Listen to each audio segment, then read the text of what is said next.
اور کہنے لگے کہ جب ہم زمین میں ملیا میٹ ہو جائیں گے تو کیا اثر نو پیدا ہوں گے؟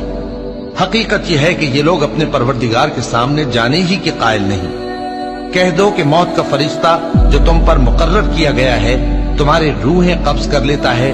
پھر تم اپنے پروردگار کی طرف لوٹائے جاؤ گے، اور تم تعجب کرو جب دیکھو کہ گناہگار اپنے پروردگار کے سامنے سر جھکائے ہوں گے اور کہیں گے کہ اے ہمارے پروردگار، ہم نے دیکھ لیا اور سن لیا،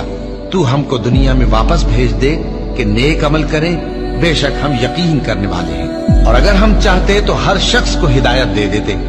لیکن میری طرف سے یہ بات قرار پا چکی ہے کہ میں دوزخ کو جنوں اور انسانوں سب سے بھر دوں گا، سو اب آگ کے مزے چکھو، اس لیے کہ تم نے اس دن کے آنے کو بھلا رکھا تھا۔ آج ہم نے بھی تمہیں بھلا دیا ہے، اور جو کام تم کرتے تھے ان کی سزا میں ہمیشہ کے عذاب کے مزے چکھتے رہو۔